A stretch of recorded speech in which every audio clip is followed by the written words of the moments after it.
just what you have to do when a queen decides she's going to pop in to see you. And not just any old queen, Victoria. Like a pair of obsessed Victoria groupies, we're pursuing her around the country to the posh pads she visited. We'll be delving into her personal diaries to reveal what happened behind closed doors. Today we're in Buckinghamshire. Welcome to Waddesdon Manor. We're going to be finding out what happened one afternoon in May when a rather elderly queen came here for lunch. And as someone who's spent a lifetime exploring country houses, I'll be upstairs finding out just what turned Victoria on here. She was apparently quite amused.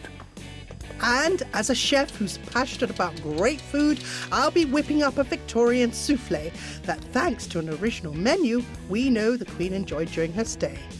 I'm afraid I do use a mixer, I'm sorry. I've got my mixer here. And testing Tim's taste buds. I hope it doesn't have the disastrous effect of the tipsy cake that you gave me the other day.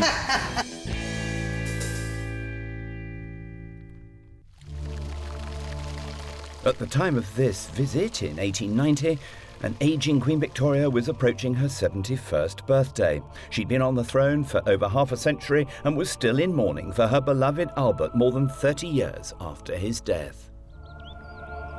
The majority of our royal visits so far have involved Victoria staying for a number of days. But here at Waddesdon, she stayed for just a matter of hours. This was a simple lunch engagement, but it was big news in 1890 because by this time in her reign, Victoria was hardly seen in public. Plus, it was a major coup for Waddesdon's owner and builder, Baron Ferdinand de Rothschild.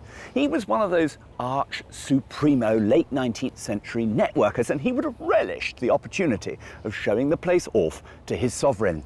He spent a year planning her visit and even had the electricity installed.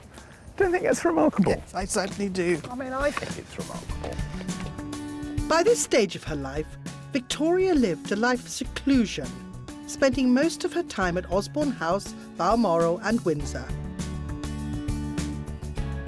So for her host, French-born Baron Ferdinand de Rothschild, this was a huge honour. It was also a great chance to rub shoulders with the Queen and show off the country pad he'd built in the style of a French chateau.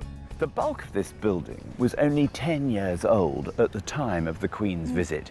But there was an interesting report in the Telegraph newspaper which reported that the north front here was in deplorable condition just a few days before the Queen arrived. Well, I bet they worked incredibly hard to get that one right. Well, they had to work hard because Baron Ferdinand de Rothschild had decided that he needed to add on a whole new west wing to increase the space for entertaining and the like. So Waddesdon was bang up to date for the Queen's arrival. Now I'm going to be heading downstairs to see how they coped in this fabulous house. And I'm going to stay very firmly upstairs to check out how the Queen got on with her host. Toodaloo. Bye. Victoria made the day trip to Waddesdon from Windsor, travelling on the royal train to nearby Aylesbury. She was accompanied by her daughter, Princess Beatrice, and her husband, Prince Henry of Battenberg. Victoria's fourth daughter, Princess Louise, was already there. Her host, Baron Ferdinand, kept a detailed account of the entire visit. In it, he recounts his relief that after days of heavy rain, the clouds parted for the big day. He wrote, "The glass, meantime, by which he meant his barometer, had done its duty, and a more perfect day for the visit, or one better suited to the Queen's peculiar taste, could not be imagined. A brilliant sun shone from a perfectly blue sky. A crisp, cold wind tempered the atmosphere." And by that, I assume that he's referring to Queen Victoria's dislike of intense temperature. So, a bright, blue, crisp, cool day would have suited her perfectly. The whole town turned out to celebrate this rare public appearance from their Queen. This sketch from the Illustrated London News Report shows Victoria receiving a bouquet in the market square from one of the crowd. Having arrived here, she would have been greeted by Alice de Rothschild, Ferdinand's younger sister, and arguably the true matriarch of this house. Anybody home?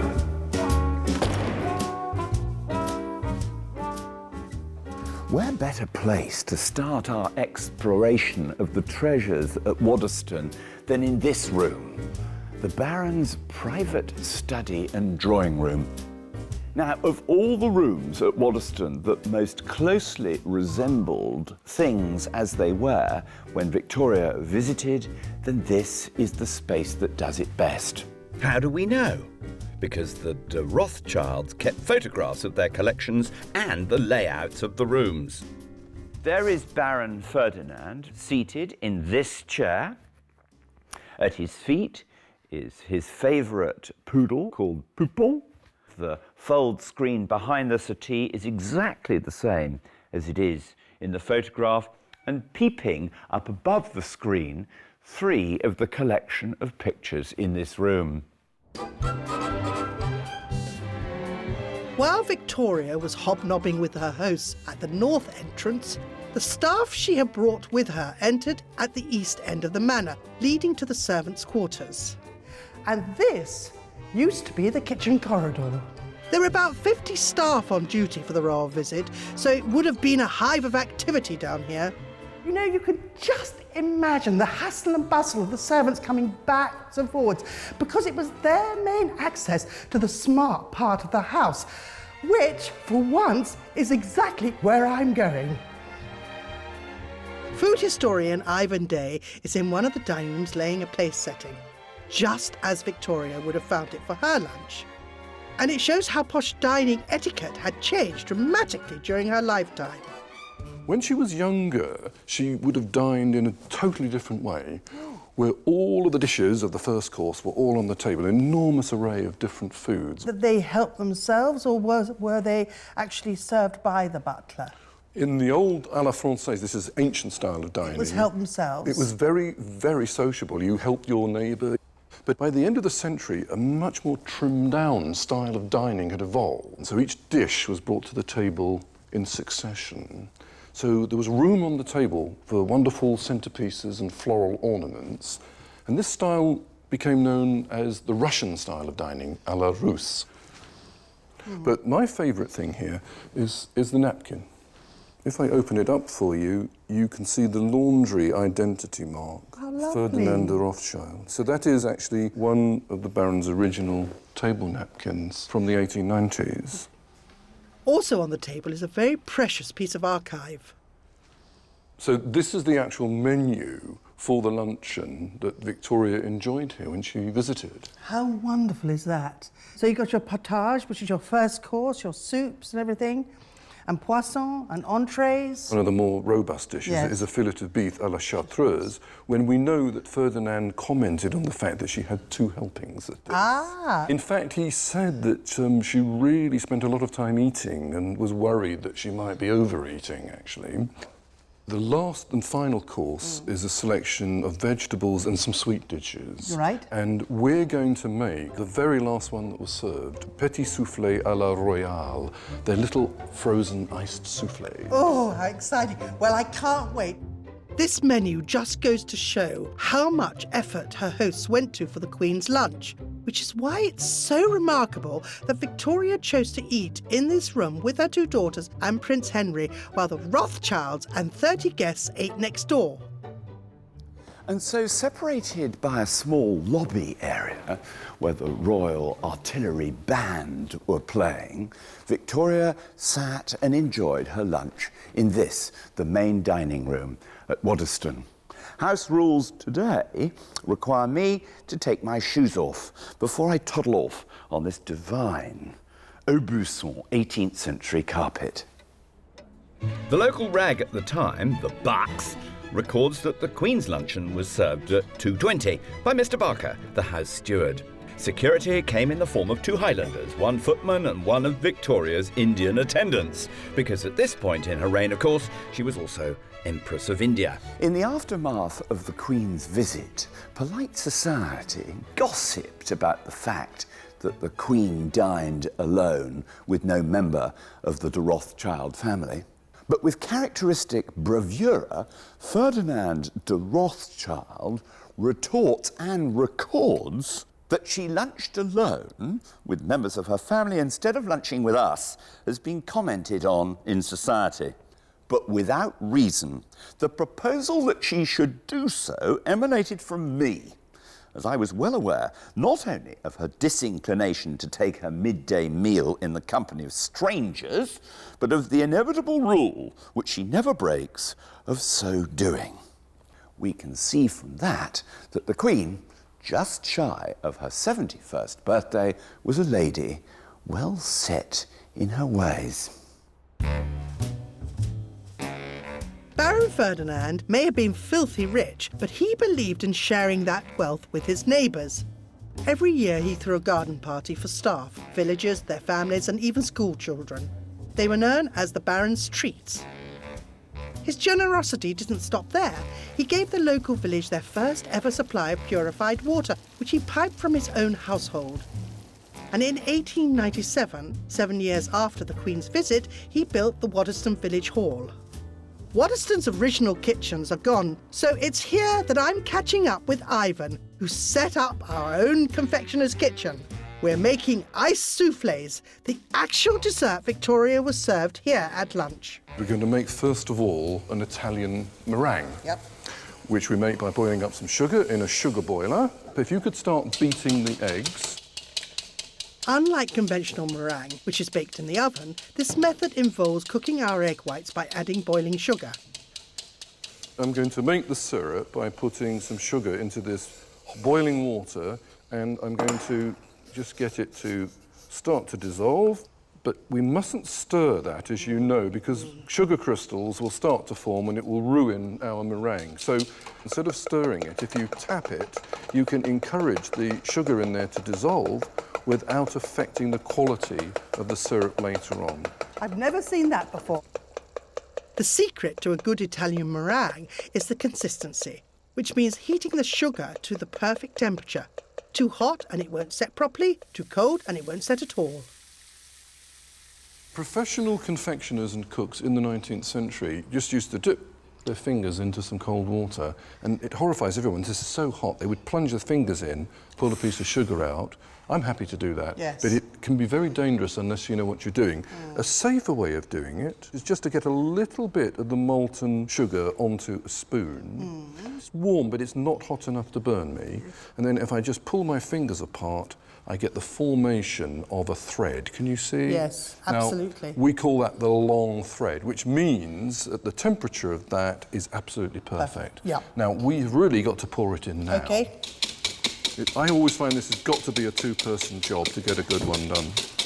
I'm afraid I do use a mixer. I'm sorry. I've got my mixer here. I know. While we whip up our Italian meringue, back at the manor, Tim's finding out what Victoria got up to after her private lunch. Ferdinand de Rothschild and his sister Alice were very wary of tiring out their distinguished but elderly guest, but nevertheless they were keen to make sure Victoria got a glimpse of the private rooms on the ground floor. This is called the Tower Room. This is the ultimate destination point for any favoured guest, because in it the owner would display the very best of his collection. And this, naturally, is where Victoria was brought. Now, Victoria's taste was for the glitzy. She liked French-style furniture.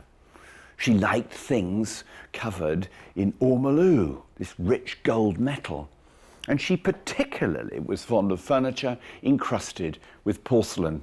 Queen Victoria so liked the French furniture that Ferdinand had here at Waddesdon that she sent her superintendent of furniture from Windsor Castle down here to Waddesdon to look at the collection.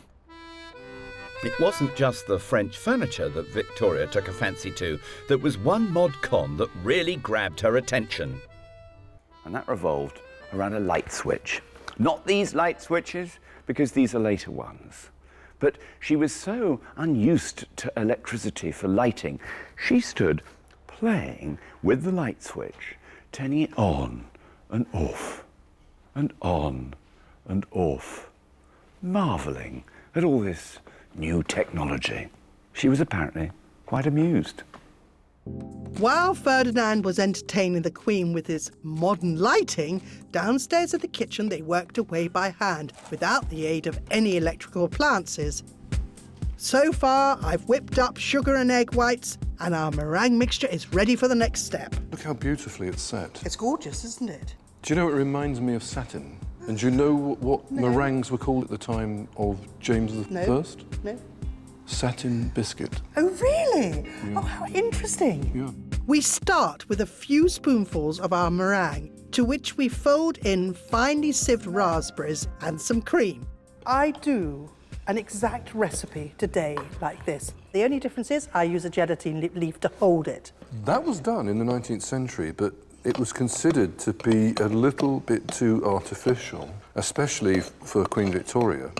So this one is much more challenging because the only thing that's holding it up is the fact that all the air bubbles are holding hands. I must say the confectioners, which of course is what they were, pure artists. Well, they were very skillful people. They didn't have the age that we have now. They didn't have digital thermometers, nothing like that. But they were able to produce food of the most extraordinary quality. The last ingredient is an iconic flavour of the 19th century, maraschino, a cherry liqueur. We just add 1 teaspoon and our soufflé mixture is ready. Now, why do ramekins have these funny little creases on them? Do you know why? Well, I've always thought a little bit like decoration. What it actually is, it's a residual memory of when cases like that are actually made out of paper. Oh, and to make them, you have to have these little pleats. So it's a fossil memory of this. Oh, how interesting. We place the homemade ramekins into a chilled pan and start spooning in the liquid. These sort of dishes were made by servants who worked very long hours. They had plenty of time. They were at the beck and call of the chef, often because they lived in the house. To replicate this sort of food, you really do need an enormous amount of patience. Yes. Well, you know what I'm doing now. I have to tell you, it's rather like when I'm having my hair done. I can't wait to get out. Right. And actually, I'm going to stop because I've done it. And look, No, that's mine fine. is better than yours because Absolutely. you made I a mess dribble. and I did not. Time to freeze the soufflés. The Victorian method was to fill a bucket with ice and sprinkle salt over it. This brings the temperature down to a chilly minus 13 degrees Celsius. If we leave that for a couple of hours, our little soufflé will be absolutely perfect.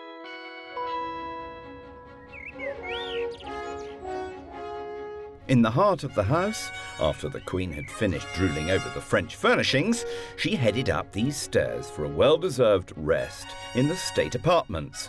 But at such a pace for a 70-year-old that Baron Ferdinand recounted in his diary, in spite of the rheumatic affliction of her knee, from which she suffers, Her Majesty ascended with comparative ease. And what awaited her was worth the effort. This delicious little drawing room was set aside as part of the suite of rooms that Ferdinand gave to the Queen on the day of her visit. It's known as the Green Boudoir, and it's a space that Ferdinand would have been particularly proud of. And there was one rather quirky feature that would have definitely caught her eye. By setting up 2 mirrors on either side of this small space and aligning them perfectly, instead of there being just one of me, if I wave in the mirror, there are actually hundreds of me. And if I was a queen, I'd be able to practice my wave. Hello, hello. And we can imagine it would be rather cosy in here. Queen Victoria and her family all gathered about. And it's here that the Baron chose to make his presentation of his gift, a jewelled fan. And he records the moment. Were I of a shy disposition, a more embarrassing situation could hardly have been provided for me. The Queen was standing in the small green boudoir, flanked on either side by her 2 daughters, who seemed rather curious to observe how I should acquit myself of my task. But I delivered a harangue worthy of an Elizabethan courtier, and having received the Queen's acceptance of the present, I knelt on one knee and presented it to her.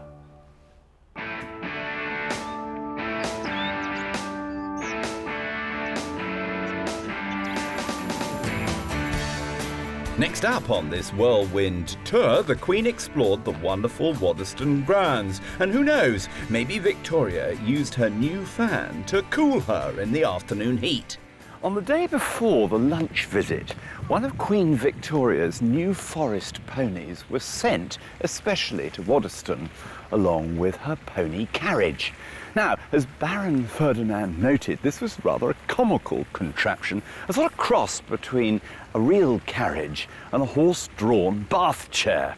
The advantage of it was that it allowed the slightly lame Queen to get all around the gardens here at Waddesdon, enabling her to look at all the marvels, which would have included this parterre. Have you ever seen anything quite so beautiful? There are no less than 11,000 annuals and perennials planted out in these beds, not once a year, but twice a year, to maintain this constant stream of brilliant colour. 11,000 plants. You've got a window box, you've got one of those hanging baskets with 8 plants in it. Try 11,000 on for size. It wasn't only the gardeners who had a tough job. The housekeeping staff were under the control of Baron Ferdinand's formidable sister, Alice. She created a strict set of rules designed to preserve Waddesdon's valuable collections, as house curator Rachel Boak explains. So tell me a bit about Miss Alice and her rules. Well, a lot of the rules are common sense and were passed down through the country house tradition for centuries. One of those is covering furniture, and this is to protect it against light and handling. She also insisted that the blinds were kept drawn, even when they had guests. Considering the importance of the people who came here, she was quite draconian with them as well. For instance, when Edward VII paid a visit, she told him not to touch the furniture, and she wouldn't even raise the blinds so that he could look at the pictures. What do you think happened when Victoria came to visit? I'm sure when Queen Victoria came that the rooms that she was going to go into would have been lit appropriately for her, and covers would have been off. Everything would have been glittering. Even Alice's brother Ferdinand suffered from her strict rules. When he wanted to indulge his passion for cigars while Victoria was here, he had to nip outside and light up. I rather like the sound of Miss Alice, but I would not like to get on the wrong side of her. Alice was not only a stickler for the housekeeping, outside she ruled over 60 gardeners to make sure not a blade of grass was out of place, and we know that Victoria was impressed by what she saw. Current head gardener, Paul Farnell, explains how the wonderful creations on show today stem from a radical type of gardening that Alice helped pioneer. This is what we call 3D bedding, actually, and it was discovered, I guess, round about that period of time. This is certainly based on a photograph or a diascope, which is an image that we found, and we decided to recreate them in the garden. And this is something that Alice was particularly keen on, was she? Well, she'd wander around the garden with a trowel all day long and I guess nitpick, for want of a better word. She was a perfectionist, and this sort of thing appealed to her, the intricacy of it. Yes, and would be something that she'd want to show off to Victoria. Oh, indeed, indeed. It was the cutting edge of horticulture at that time. Alice's 3D bird sculptures were a clever tie-in to one of the Baron's finest garden installations, the aviary. But judging by Ferdinand's diary entry, the colourful display of birds were not fully appreciated by Victoria. The Queen's attention was diverted from its gaily feathered inhabitants by the conduct of her pony, which shied at the sight of cockatoos and macaws, which screamed and flapped their wings. The poor birds, however, meant no harm and were merely asking me for their usual piece of sugar. As the afternoon drew to a close, Ferdinand left Her Majesty in the oriental tent on the tennis lawn in front of the house, where she took tea with her family and Alice. Victoria's trip here may have been brief, but it marked the start of a friendship with Alice de Rothschild that would last for the rest of her days. It's perhaps no surprise that two such strong-minded women hit it off. Victoria once called Alice the all-powerful one. And a few years after her lunch here at Waddesdon, Victoria was visiting Alice in one of her properties in France.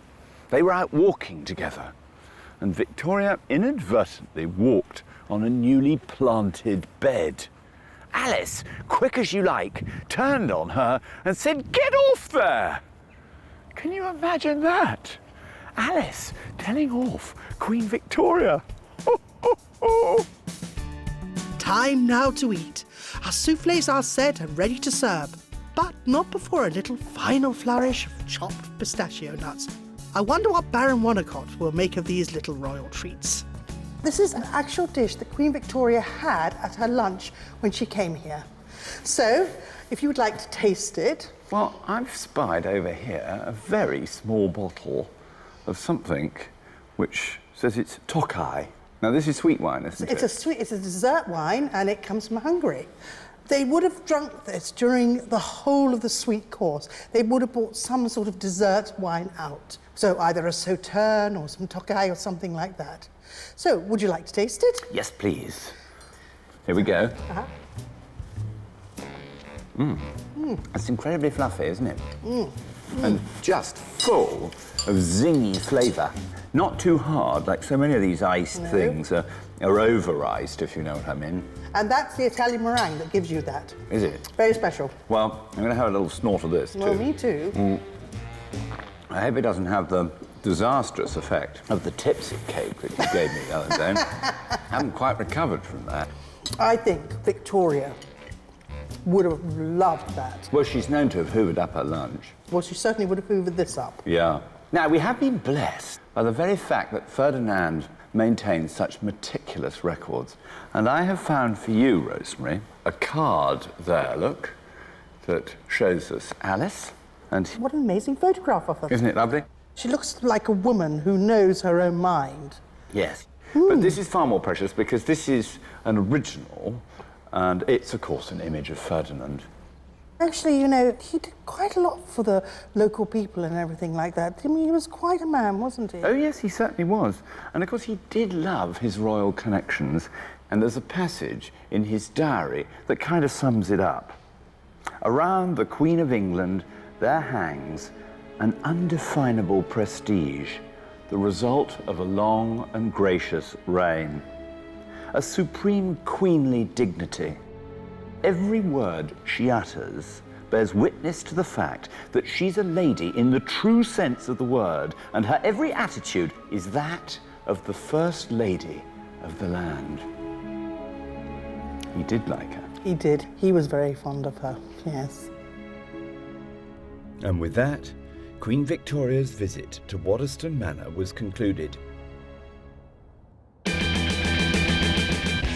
Next time on the last Royal Upstairs Downstairs, we look back over Victoria's life and explore how she changed. From the young princess we first met, through her marriage to Albert, and finally her long period as a mourning widow. It's an amazing story of our longest reigning monarch.